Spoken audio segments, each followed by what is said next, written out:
আজ fried rice বানিয়েছি, ভাবলাম তোমাদের সাথে একটু শেয়ার করি। তো তার জন্য সবজিগুলো কেটে নিয়েছি, গাজর, বিনস আর একটু বটবটি নিয়েছি, আর একটু গোটা গরম মশলা নিয়েছি। তো তোমরা চাইলে আরও যে কোনো সবজি দিতে পারো। আমি সবজিগুলো একটুখানি ভাপ দিয়ে নিচ্ছি।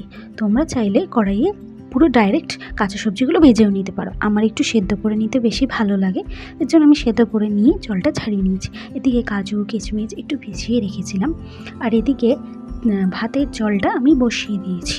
জলটা ফুটলে তারপর চালগুলো দিয়ে দেবো।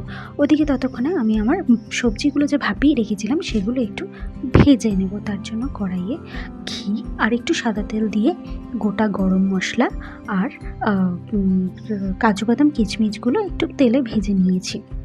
তারপরে সবজিগুলো দিয়ে ভালো করে ভাজা ভাজা করে নেব একটু নুন দিয়ে। যাই হোক, এদিকে আমার ভাজা হতে দাও, ওদিকে আমার জলও ফুটে গেছে। আমি এদিকে চালগুলোও দিয়ে দিয়েছি। দিয়ে দেওয়ার পর একটু নাড়িয়ে চাড়িয়ে নেব। তারপরে দিয়ে দেবো পাতিলেবুর রস। এতে কি হবে, চালটা সাদাও থাকবে আর ভেঙেও যাবে না। এদিকে আমার তাহলে তো ভাতটা হতে থাক, ততক্ষণ আমার ভাতও হয়ে গেছে।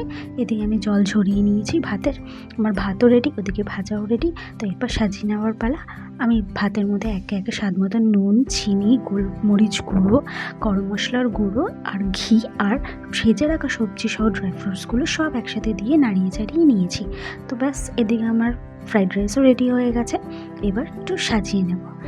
তো প্রথমে ভাতটা ভালো করে একটু বাটির শেপ দিয়ে সুন্দর করে ডেকোরেশন করে সাজিয়ে নিলাম। করে একটু চিলি চিকেন দিয়ে আমি পরিবেশন করেছি।